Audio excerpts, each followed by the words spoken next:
എല്ലാവരെയും ഇന്നത്തെ ഗണിത ക്ലാസ്സിലേക്ക് സ്വാഗതം ചെയ്യുന്നു. നമ്മൾ സർക്കിൾസ് വൃത്തങ്ങൾ എന്ന ചാപ്റ്ററാണ് പഠിച്ചുകൊണ്ടിരിക്കുന്നത്. ഇന്ന് ചെയ്യാൻ പോകുന്നത് പേജ് 67 നിർമ്മിതികൾ കൺസ്ട്രക്ഷൻസ്. അതിലെ first question, draw A rectangle of width 5 centimetres and height 3 centimetres. 5 centimetre നീളവും 3 സെൻറ്റിമീറ്റർ വീതിയുമുള്ള ഒരു റെക്റ്റാങ്കിൾ വരയ്ക്കുക. അതിൽ first question, draw A rectangle of same area with width 6 centimetres. ഈ റെക്റ്റാങ്കിളിൻ്റെ അതേ ഏരിയ ഉള്ള വേറൊരു റെക്റ്റാങ്കിൾ വരയ്ക്കുക. ആ റെക്റ്റാങ്കിളിൻ്റെ ലെങ്ത് എത്രയായിരിക്കണം? 6 സെൻറ്റിമീറ്റർ ആയിരിക്കണം. അപ്പോൾ ക്വസ്റ്റ്യൻ ആദ്യം ചെയ്യാം. അത് ചെയ്യാൻ വേണ്ടി ആദ്യം നമുക്ക് 5 സെൻറ്റിമീറ്റർ നീളവും 3 സെൻറ്റിമീറ്റർ വീതിയുമുള്ള റെക്റ്റാങ്കിൾ വരയ്ക്കാം. അതിന് ആദ്യം 5 സെൻറ്റിമീറ്ററിൽ ഒരു ലൈൻ വരച്ചു. റെക്റ്റാങ്കിളിൻ്റെ എല്ലാ ആംഗിളും 90 ഡിഗ്രിയാണ്. അപ്പോൾ നമുക്ക് പ്രൊട്രാക്ടർ ഉപയോഗിച്ച് 90 ഡിഗ്രി മാർക്ക് ചെയ്യാം. ഇവിടെയാണ് 90 ഡിഗ്രി വരുന്നത്. പക്ഷേ നമുക്ക് ഇത്രയും നീളം വേണ്ട. റെക്റ്റാങ്കിളിൻ്റെ ബ്രെഡ്ത്ത് 3 സെൻറ്റിമീറ്റർ എന്നാണ് തന്നിരിക്കുന്നത്. അപ്പോൾ ഇവിടുന്ന് 3 സെൻറ്റിമീറ്റർ മുകളിലോട്ട് എടുത്താൽ മതി. അപ്പോൾ ഇവിടെ 1, 2, 3 ഈ 5 വരെ ഉള്ള ലെങ്ത് മതി. അപ്പോൾ ഇത് 5 സെൻറ്റിമീറ്റർ, ഇത് 3 സെൻറ്റിമീറ്റർ. ഇനി റെക്റ്റാങ്കിളിൻ്റെ ഇവിടുത്തെ വെർട്ടെക്സ് കിട്ടാൻ വേണ്ടിയിട്ട് നമുക്ക് ഇവിടുന്ന് 5 സെൻറ്റിമീറ്റർ അകലെയുള്ളതും ഇവിടുന്ന് 3 സെൻറ്റിമീറ്റർ അകലെയുള്ള പോയിൻ്റ് കണ്ടുപിടിച്ചാൽ മതി. അതിന് ഞാൻ കോമ്പസിൽ 5 സെൻറ്റിമീറ്റർ എടുക്കുന്നു. എന്നിട്ട് ഇവിടെ കുത്തി ഒരു ആർക്ക്. പിന്നെ കോമ്പസിൽ 3 സെൻറ്റിമീറ്റർ എടുക്കുന്നു. ഇവിടെ കുത്തി ഒരു ആർക്ക് വരച്ചു. ഇനി ഈ പോയിന്റ് കൂട്ടിമുട്ടുന്ന പോയിന്റും ഇതും കൂടെ യോജിപ്പിക്കുക.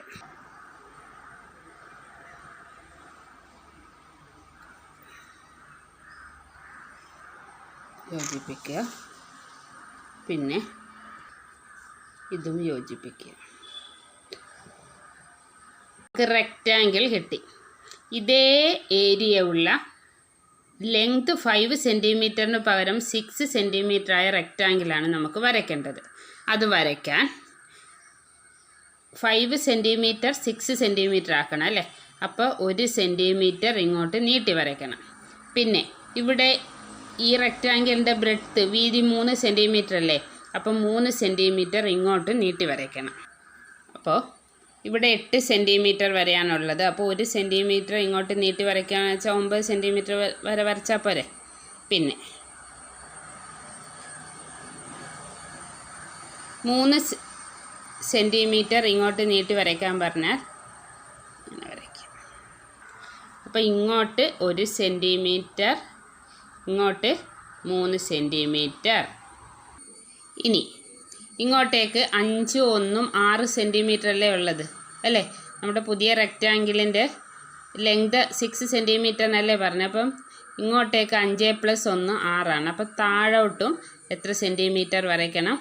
6 സെൻറ്റിമീറ്റർ താഴത്തേക്ക് നീട്ടി വരയ്ക്കണം. 6 സെൻറ്റിമീറ്റർ. അതിനുശേഷം ഇത് യോജിപ്പിക്കുക. ഇങ്ങനെ യോജിപ്പിക്കുക. പിന്നെ ഈ വെർട്ടെക്സും ഈ പോയിൻറ്റും കൂടി യോജിപ്പിക്കുക. പലർക്കും തെറ്റാറുള്ളൊരു കാര്യമാണ് ഈ മൂലയും ഇതും കൂടി യോജിപ്പിക്കുക. അപ്പോൾ കണക്ക് തെറ്റിപ്പോവും. പ്രത്യേകം ശ്രദ്ധിക്കുക. ഈ 5 സെൻറ്റിമീറ്റർ ഈ റെക്റ്റാങ്കിളിൻ്റെ ഈ വെർട്ടെക്സും ഈ പോയിൻറ്റും തമ്മിലാണ് യോജിപ്പിക്കേണ്ടത്. ഇനി നമുക്ക് ഈ ട്രയാങ്കിൾ കണ്ടല്ലോ, ഇതിൻ്റെ സർക്കിൾ അഥവാ പരിവൃത്തം വരയ്ക്കണം. പരിവൃത്തം വരയ്ക്കുന്നത് എങ്ങനെയാണെന്നൊക്കെ നമ്മൾ പഠിച്ചിട്ടുണ്ട്. എങ്ങനെയാണ്?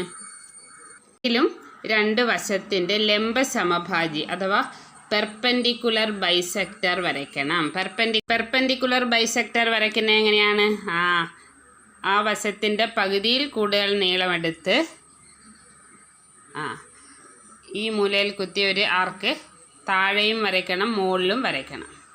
അതേപോലെ തന്നെ ഇവിടെ അല്ലേ, ഈ സൈഡിൻ്റെയാണ് പെർപെൻഡിക്കുലർ ബൈസെക്ടർ വരയ്ക്കുന്നത്. അപ്പോൾ ആ സൈഡിൻ്റെ ഓരോ അറ്റങ്ങളിലും കോമ്പസ് കുത്തിയാണ് നമ്മൾ ആർക്ക് വരയ്ക്കേണ്ടത്. ഇനി ഇത് യോജിപ്പിക്കണം.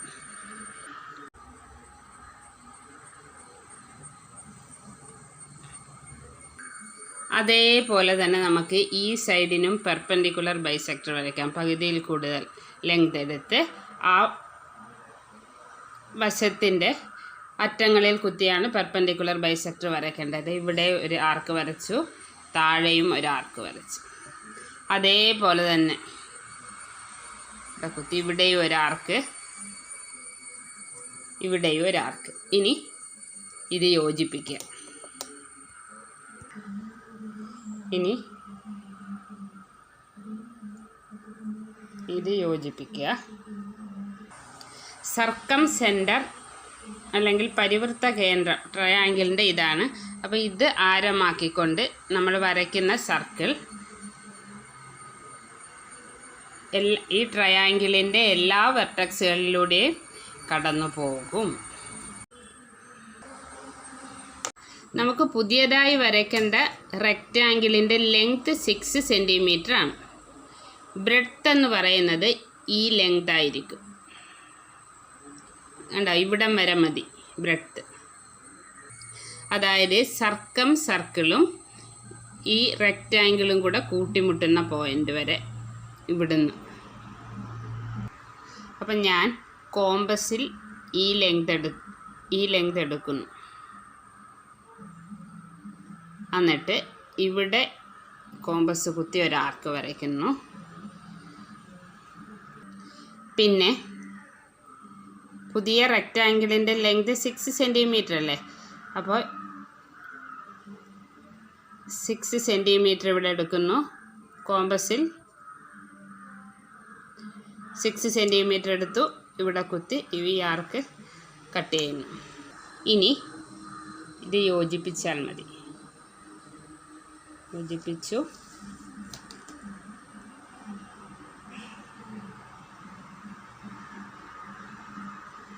ഇതും യോജിപ്പിച്ചു. അപ്പോൾ ഈ റെക്റ്റാങ്കിൾ ഉണ്ടല്ലോ, ഞാൻ ഈ ഷെയ്ഡ് ചെയ്യുന്ന റെക്റ്റാങ്കിൾ, അതാണ് 5 സെൻറ്റിമീറ്റർ നീളവും 3 സെൻറ്റിമീറ്റർ വീതിയും ഉള്ള റെക്റ്റാങ്കിളിൻ്റെ അതേ പരപ്പളവുള്ള നീളം 6 സെൻറ്റിമീറ്ററായ നമ്മളോട് വരയ്ക്കാൻ പറഞ്ഞ റെക്റ്റാങ്കിൾ. അപ്പോൾ ഇതാണ് നമ്മുടെ ചിത്രം. ഇനി ഇതിൻ്റെ കൂടെ ഒരു സെക്കൻഡ് ക്വസ്റ്റ്യൻ ഉണ്ടായിരുന്നു. Draw A square of same area. അതായത് 5 സെൻറ്റിമീറ്റർ നീളവും 3 സെൻറ്റിമീറ്റർ വീതിയുമുള്ള ചതുരം വരച്ച് അതിന് തുല്യ ഏരിയയുള്ള തുല്യ പരപ്പളവുള്ള സമചതുരം വരയ്ക്കുക. നമ്മൾ നേരത്തെ വരച്ച അതേ റെക്റ്റാങ്കിൾ ആയതുകൊണ്ട് ഞാൻ നിങ്ങളെ വരയ്ക്കുന്ന വിധം കാണിക്കുന്നില്ല, അറിയാമല്ലോ. 5 സെൻറ്റിമീറ്റർ നീളവും 3 സെൻറ്റിമീറ്റർ വീതിയുമുള്ള റെക്റ്റാങ്കിൾ വരച്ചു. ഇനി 3 സെൻറ്റിമീറ്റർ വീതി 3 സെൻറ്റിമീറ്റർ അല്ലേ, ആ 3 സെൻറ്റിമീറ്റർ ഇങ്ങോട്ട് നീട്ടണം. അപ്പം ഞാൻ 3 സെൻറ്റിമീറ്റർ ഇങ്ങോട്ട് നീട്ടി വരയ്ക്കുന്നു. അപ്പോൾ ഇത് 3 സെൻറ്റിമീറ്റർ. അപ്പോൾ ഇത് മൊത്തം എത്ര സെൻറ്റിമീറ്ററായി? 8 സെൻറ്റിമീറ്റർ. അപ്പോൾ ഈ വരയുടെ പെർപെൻഡിക്കുലർ ബൈസെക്ടർ വരയ്ക്കുന്നു. പെർപെൻഡിക്കുലർ ബൈസെക്ടർ വരയ്ക്കുന്നത് എങ്ങനെയാണെന്ന് അറിയാമല്ലോ. പകുതിയിൽ കൂടുതൽ നീളമെടുത്ത് ആ വരയുടെ അറ്റങ്ങളിൽ കോമ്പസ് കുത്തി ആർക്ക് വരയ്ക്കുന്നു. ഇനി ഇവിടെയാണ്. ഇനി ഇത് യോജിപ്പിക്കുക. ഇനി ഇത് യോജിപ്പിക്കുന്നു.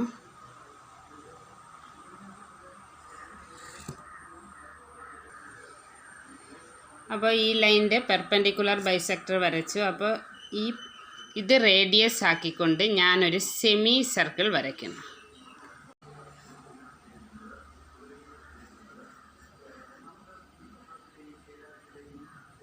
ഞാൻ ഈ ലെങ്തിന് AB, ഈ വരയ്ക്ക് ഞാൻ AB എന്ന് പേര് കൊടുക്കുന്നത്. A, ഇത് B. ഇനി നമുക്ക് വരയ്ക്കേണ്ട സ്ക്വയറിൻ്റെ സൈഡ് എന്ന് പറഞ്ഞാൽ ഈ റെക്റ്റാങ്കിളിൻ്റെ ഈ വീതി ഉണ്ടല്ലോ, ഇങ്ങോട്ട് നീട്ടുമ്പോൾ ഈ സെമി സർക്കിളിൽ ടച്ച് ചെയ്യുകയില്ല, ആ ലെങ്ത് ആയിരിക്കും. അതായത് ഇതായിരിക്കും സ്ക്വയറിൻ്റെ സൈഡ്.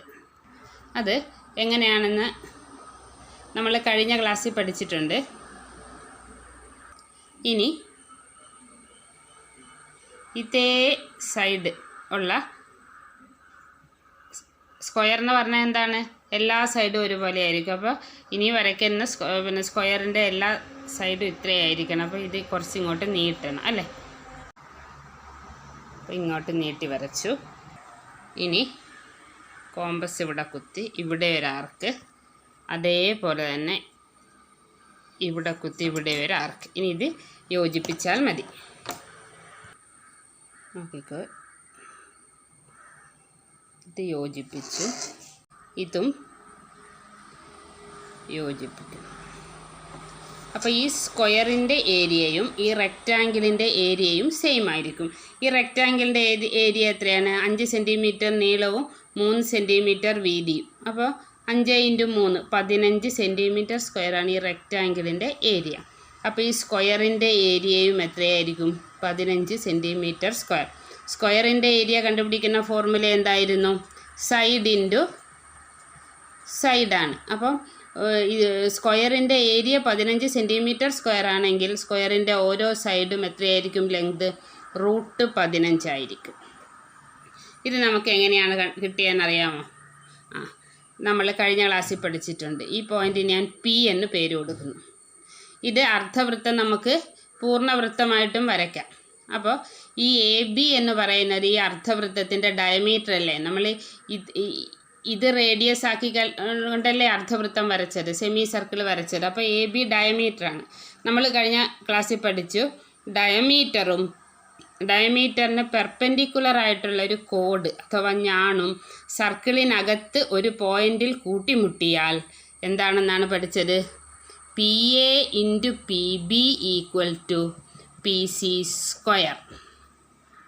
അപ്പോൾ ഇവിടെ PA എത്രയാണ്? 5. 5 × PB 3 = PC സ്ക്വയർ. അപ്പോൾ 15 PC സ്ക്വയർ. അപ്പോൾ PC സമം എത്ര വരും? √15. ഈ പോയിൻ്റ് C ആണെങ്കിൽ PC √15 വരും.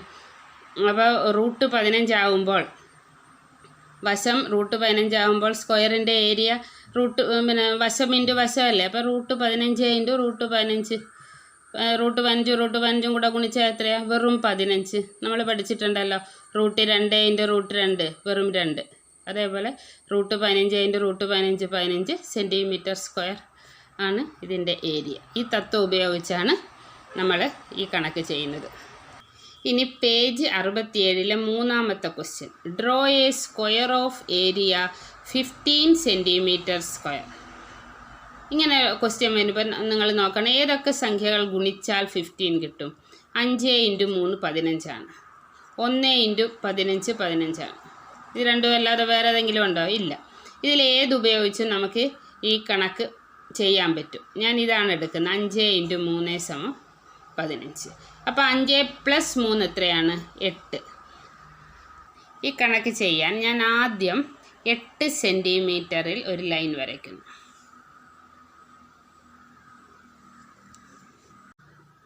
ഇതിന് AB എന്ന് പേര് കൊടുത്തു. ഇനി ഇതിന് പെർപെൻഡിക്കുലർ ബൈസെക്ടർ വരയ്ക്കണം, ലംബ സമഭാജി. അപ്പോൾ ഇതിൻ്റെ പകുതിയിൽ കൂടുതൽ ലെങ്ത്ത് എടുത്തു.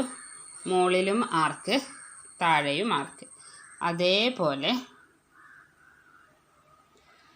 എയിൽ കുത്തി മുകളിലും ആർക്ക്, താഴെയും ആർക്ക്. ഇത് ഒന്നുകൂടി നീട്ടി വരയ്ക്കണം അല്ലേ. ഇനി ഇത് യോജിപ്പിക്കുക.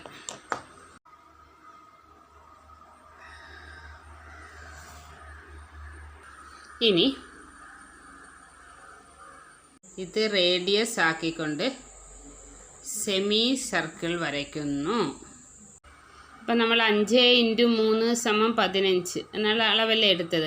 അപ്പോൾ എയിൽ നിന്ന് 5 സെൻറ്റിമീറ്റർ അകലെ പി എന്ന പോയിൻ്റ് അടയാളപ്പെടുത്തുക. ഇവിടെ വരും ഈ പോയിൻ്റ് പി. അപ്പോൾ എ പി 5 സെൻറ്റിമീറ്റർ ആണ്. നമ്മൾ മൊത്തം 8 സെൻറ്റിമീറ്റർ അല്ലേ എടുത്തത്. അപ്പോൾ പി ബി എത്രയായിരിക്കും? 3 സെൻറ്റിമീറ്റർ. അതിനുശേഷം പിയിൽ നിന്ന് ഈ സെമി സർക്കിൾ ഈ പോയിൻ്റ് വരെയുള്ള ഈ ലൈൻ ഇതായിരിക്കും സ്ക്വയറിൻ്റെ സൈഡ്. കാരണം നമ്മൾ തൊട്ട് മുമ്പേ പറഞ്ഞതുപോലെ തന്നെ P A into P B equal to ഈ പോയിൻ്റ് സി ആണെങ്കിൽ പി സി സ്ക്വയർ. അപ്പോൾ 5 × 3 എത്രയാണ്? 15 അല്ലേ? P A into P B 5 × 3 ആണ്, അത് 15 ആണ്. അപ്പം 15 = പി സി സ്ക്വയർ. അപ്പോൾ പി സി എത്ര വരും? P C length P C square 15 ആകുമ്പോൾ പി സി √15 വരും. അപ്പോൾ ഈ സ്ക്വയറിൻ്റെ സൈഡ് √15 ആണ് അല്ലേ? സ്ക്വയറിൻ്റെ ഏരിയ കണ്ടുപിടിക്കുന്നത് എങ്ങനെയാണ്? Side into side. അപ്പോൾ √15 × √15. അപ്പോൾ എത്ര വരും? 15. അപ്പോൾ നമ്മൾ വരയ്ക്കാൻ പോകുന്ന സ്ക്വയറിൻ്റെ ഏരിയ എന്തായിരിക്കും? 15 സെൻറ്റിമീറ്റർ സ്ക്വയർ ആയിരിക്കും. ഈ സ്ക്വയർ വരയ്ക്കാൻ ഈ ലെങ്ത്ത് എടുക്കുക, എന്നിട്ട് ഇങ്ങോട്ട് നീട്ടുക. എത്ര വേണം? ഇത്രയും ലെങ്ത്ത് വേണം. കോമ്പസ് എടുത്ത് ഇവിടുന്ന് ഒരാർക്ക് ഈ ലെങ്താണ് നമ്മൾ എടുത്തിരിക്കുന്നത്. ഇതുമെല്ലാം തുല്യമാണ്. ഇവിടുന്ന് ആർക്ക് ഇത് യോജിപ്പിക്കുക. അപ്പോൾ ഇത് യോജിപ്പിച്ചു. അതേപോലെ തന്നെ ഇവിടെയും യോജിപ്പിക്കുക. അപ്പോൾ ഈ സ്ക്വയറിൻ്റെ ഏരിയ 15 സെൻറ്റിമീറ്റർ സ്ക്വയർ ആയിരിക്കും. സൈഡ് √15. ഇനി പേജ് 67 തന്നെ 4th ക്വസ്റ്റ്യൻ ആണ്. Draw A square of area 5 centimetre square. 5 centimetre square area ഉള്ള ഒരു സ്ക്വയർ 3 വ്യത്യസ്ത രീതിയിൽ വരയ്ക്കുക. പൈതഗോറസ് തിയറം ഉപയോഗിക്കാമെന്ന് ക്വസ്റ്റ്യനിൽ പറയുന്നുണ്ട്. ഇത് വരയ്ക്കാനുള്ള ഒരു രീതി നമ്മൾ തൊട്ട് മുമ്പേ കണ്ടതാണ്. 5 × 1 എത്രയാണ്? 5. 5നെ 1 കൊണ്ട് ഗുണിച്ചാൽ 5 കിട്ടും. വേറെ ഏതെങ്കിലും 2 സംഖ്യകൾ ഗുണിച്ചാൽ 5 കിട്ടും. ആ രീതിയിൽ എഴുതാൻ പറ്റുകയല്ലോ. അപ്പം നമുക്ക് 5 + 1 = 6 സെൻറ്റിമീറ്ററിൽ ഒരു ലൈൻ വരയ്ക്കാം. 6 സെൻറ്റിമീറ്റർ നീളമുള്ള ഒരു ലൈൻ വരച്ചു. ഇനി ഇതിൻ്റെ പെർപെൻഡിക്കുലർ ബൈസെക്ടർ വരയ്ക്കണം. പകുതിയിൽ കൂടുതൽ ലെങ്ത് എടുത്ത് ഇവിടെ കുത്തി ഓരോ ആർക്ക്, പിന്നെ വരയുടെ മറ്റേ അറ്റത്തും ആർക്ക് വരച്ചു. ഇത് കൂട്ടിമുട്ടുന്നില്ല മുകളിലത്തെ ആർക്കല്ലേ, അപ്പോൾ അത് ഒന്നുകൂടെ നീട്ടിയാൽ മതി. ഇനി ഇത് യോജിപ്പിച്ച് വരയ്ക്കുക. അതിനുശേഷം ഇത് റേഡിയസ് ആക്കിക്കൊണ്ട് എന്ത് വരയ്ക്കുക? സെമി സർക്കിൾ വരയ്ക്കുക. ഇനി ഇത് എ, ഇത് ബി. എയിൽ നിന്ന് 5 സെൻറ്റിമീറ്റർ അകലെ പി എന്ന പോയിൻ്റ് അടയാളപ്പെടുത്തുക. നമ്മൾ 5 × 1 5 ഈ അളവാണല്ലോ ഇത് വരയ്ക്കാനെടുത്തത്. അപ്പോൾ 5 സെൻറ്റിമീറ്റർ അകലെ പി എന്ന പോയിൻ്റ് അടയാളപ്പെടുത്തുക. അപ്പോൾ ഇവിടെ 5 സെൻറ്റിമീറ്റർ അകലെ പി എന്ന പോയിൻ്റ് അടയാളപ്പെടുത്തി ഇവിടെ നിന്ന് ഇത്രയും ലെങ്ത്ത് ഇതായിരിക്കും സ്ക്വയറിൻ്റെ സൈഡ്. അതായത് ഈ പോയിൻറ്റിന് പി എന്ന് മാർക്ക് ചെയ്താൽ എ ബി നമ്മൾ 5 + 1 6 സെൻറ്റിമീറ്ററിലാണ് വരച്ചത്. 5 സെൻറ്റിമീറ്റർ അകലെയാണ് പി അടയാളപ്പെടുത്തിയത്. അപ്പോൾ പി എ 5 ആണ്, പി ബി 1 ആണ്. അപ്പോൾ എ ബി = 6. അപ്പോൾ നേരത്തെ പറഞ്ഞ അതേ തത്വം പി എ × പി ബി അതാണ് പി സി സ്ക്വയർ. അപ്പോൾ 5 × 1 എത്രയാണ്? അതാണ് പി സി സ്ക്വയർ. അപ്പോൾ പി സി സ്ക്വയർ 5 ആണ്. അപ്പോൾ ഈ പോയിൻ്റ് സി ആണ്. അപ്പോൾ പി സി സമം എന്ത് വരും? √5. √5. അപ്പോൾ √5 വശമുള്ള സ്ക്വയർ. അപ്പോൾ അതിൻ്റെ ഏരിയ എന്തായിരിക്കും? സ്ക്വയറിൻ്റെ ഏരിയ കണ്ടുപിടിക്കുന്ന വശം ഗുണം വശമല്ലേ? അപ്പോൾ √5 × √5 5 സെൻറ്റിമീറ്റർ സ്ക്വയർ. അപ്പോൾ ആ സ്ക്വയർ വരയ്ക്കുന്നത് നേരത്തെ ചെയ്തതുപോലെ തന്നെ ഈ ലെങ്ത് എടുക്കുക, അത് തന്നെ ഇങ്ങോട്ട് നീട്ടി വരയ്ക്കുക. ഇനി ഇത് യോജിപ്പിക്കുക. പിന്നെ ഇവിടെ ഒരാർക്ക്, അതായത് ഈ ലെങ്ത് തന്നെയാണ് നമ്മൾ എടുത്തിരിക്കുന്നത്. ഇവിടെ ഒരാർക്ക് ഇത് യോജിപ്പിക്കുക. ഇത് യോജിപ്പിച്ചു. ഇതും യോജിപ്പിച്ചു. അപ്പോൾ ഈ സ്ക്വയറിൻ്റെ ഏരിയ എന്തായിരിക്കും? 5 സെൻറ്റിമീറ്റർ സ്ക്വയർ ആയിരിക്കും. 3 രീതിയിൽ 5 സെൻറ്റിമീറ്റർ സ്ക്വയർ ഏരിയ ഉള്ള സ്ക്വയർ വരയ്ക്കാനാണ് പറഞ്ഞത്. അപ്പോൾ ഒരു രീതി ഞാനിപ്പം പറഞ്ഞത്. പിന്നെ രണ്ടാമത്തെ രീതി എന്ന് പറഞ്ഞാൽ ഒരു റൈറ്റ് ട്രയാങ്കിൾ മട്ടത്രികോണം വരയ്ക്കുക. മട്ടത്രികോണത്തിൻ്റെ പാദം 2ഉം ലംബം 1ഉമാണ്. അപ്പോൾ 90-നെതിരെയുള്ള ആയിരിക്കുമല്ല കർണം അഥവാ ഹൈപ്പോട്ടന്യൂസ്. ഹൈപ്പോട്ടന്യൂസ് എത്ര വരും? മട്ടത്രികോണത്തിൻ്റെ ഏറ്റവും വലിയ വശം ഏതാണ്? ഹൈപ്പോട്ടന്യൂസ് ആണ്. അപ്പോൾ ഇത് കണ്ടുപിടിക്കാൻ √2² + 1² 4 + 1 അല്ലേ? 2² ആണ്, 2 × 2 ആണ്. അപ്പോൾ √5. അപ്പോൾ ഇത് √5 ആണ്. അപ്പോൾ ഈ √5 വശമായി വരുന്ന ഒരു സ്ക്വയർ വരയ്ക്കാൻ അറിയാമല്ലോ. ലെങ്ത് ഒക്കെ ഇത് കോമ്പസിൽ എടുത്തിട്ട് 90 ഡിഗ്രി ആകുന്ന രീതിയിൽ ഇവിടെ ആർക്ക് മാർക്ക് ചെയ്ത് വരയ്ക്കുന്ന സ്ക്വയറിൻ്റെ ഏരിയ 5 സെൻറ്റിമീറ്റർ സ്ക്വയർ ആയിരിക്കും. ഇനി മൂന്നാമത്തെ രീതി, ഇതും ഒരു മട്ടത്രികോണം, അതിൻ്റെ കർണം 3ഉം പാദം 2ഉമാണ്. അപ്പോൾ ഓൾട്ടിറ്റ്യൂഡ് അഥവാ ലംബം എത്രയായിരിക്കും? അപ്പോൾ √ ഏറ്റവും വലിയ വശം നമുക്ക് തന്നിട്ടുണ്ട്. അപ്പോൾ ഈ വശം കണ്ടുപിടിക്കാൻ ഹൈപ്പോട്ടന്യൂസ് സ്ക്വയറിൽ നിന്ന് ഈ വശത്തിൻ്റെ സ്ക്വയർ കുറച്ചാൽ മതി. അപ്പോൾ √3² എന്ന് പറഞ്ഞാൽ 3 9 - 2², 2 പ്രാവശ്യം ഗുണിക്കുക 4. √9 - 4 √5. അപ്പോൾ ഇതിൻ്റെ ഓൾട്ടിറ്റ്യൂഡ് അഥവാ ലംബം √5 വന്നു. അപ്പോൾ ഈ ലെങ്ത് കോമ്പസിൽ എടുത്തുകൊണ്ട് നമുക്ക് ഇവിടെ ഒരു സ്ക്വയർ വരച്ചാൽ ആ സ്ക്വയറിൻ്റെ ഏരിയയും എന്തായിരിക്കും? 5 സെൻറ്റിമീറ്റർ സ്ക്വയർ ആയിരിക്കും. അപ്പോൾ 3 രീതിയായല്ലോ.